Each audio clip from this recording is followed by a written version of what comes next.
Sunugal 24.net, l'information à sa juste valeur. C'est ici même, Sunugal 24.net. Bonjour et bienvenue sur votre site d'information générale Sunugal24.net. À la une des informations de ce mardi 3 septembre 2019, Dakar-Abidjan, la CETIF traque 2,3 milliards de francs CFA. Le parquet de Dakar a ouvert une information judiciaire contre 19 hommes d'affaires et des sociétés basées à Dakar contre association de malfaiteurs, intrusion dans un système informatique, faux et usage de faux, blanchiment de capitaux. Taboulé Silla, PDG du groupe immobilier Nabi, est inculpé pour la troisième fois et 198 millions sont retrouvés dans son compte bancaire. Messa Sen, DG des GIM, est mis en examen pour la deuxième fois et 750 millions sont retrouvés aussi dans son compte bancaire. Moustapha Fall, patron de Socoser, est arrêté aussi et 433 millions sont retracés dans son compte bancaire, ainsi que Zézé Flubert Corée qui effectuait les virements frauduleux depuis la Côte d'Ivoire. Lamine Camara devait recevoir 467 millions. D'autres personnes identifiées formellement sont visées par un mandat d'arrêt. Détenu mort à Diourbel, les résultats de son autopsie. Pape Diagne, 64 ans, est le prisonnier retrouvé mort dans sa cellule à Diourbel. Selon le quotidien d'aujourd'hui, les résultats de son autopsie ordonnée par le procureur de la République près du tribunal de grande instance de Diourbel révèlent qu'il est décédé par mort naturelle. Un cultivateur et un berger foudroyés à Louga pendant la pluie.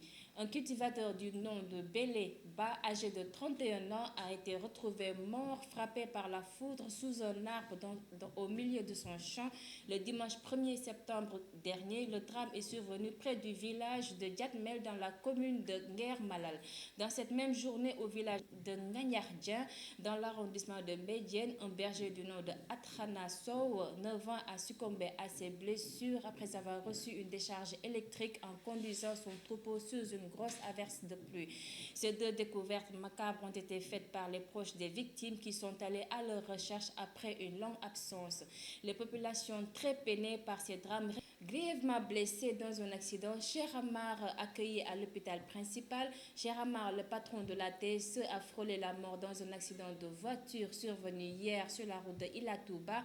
Inconscient, il a été évacué à l'hôpital Matlaboul Fawzani avant de reprendre connaissance une heure après.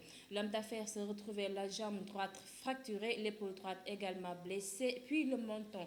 C'est ainsi vers le coup de 22 heures que Cheikh Amar a été évacué à l'hôpital principal de Dakar.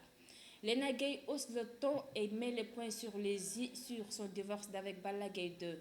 Lena Gueye s'inscrit en faux et précise que plus rien ne se passe entre le grand frère de Sa Thiès et elle-même. Sa réaction a été vive et rapide. Elle demande à ces gens qui écrivent d'arrêter parce qu'elle a divorcé d'avec Balla Gaye 2 depuis.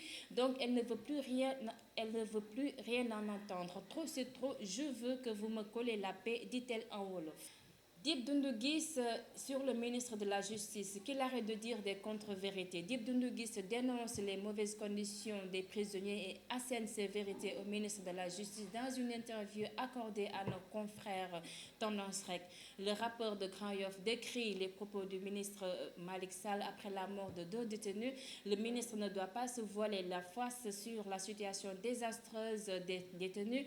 Nous ne sommes pas fous. Ce qu'il a dit à Rebeuss est insensé. Qu'il arrête de dire les contre-vérités. Le gouvernement doit aider les Sénégalais et leur dire la vérité, peste-t-il. C'était tout pour cette édition de ce mardi 3 septembre 2019. Mesdames et messieurs, nous vous convions prochainement et vous souhaitons un excellent après-midi. Au revoir. Sunugal 24.net, l'information à sa juste valeur. C'est ici même, Sunugal 24.net.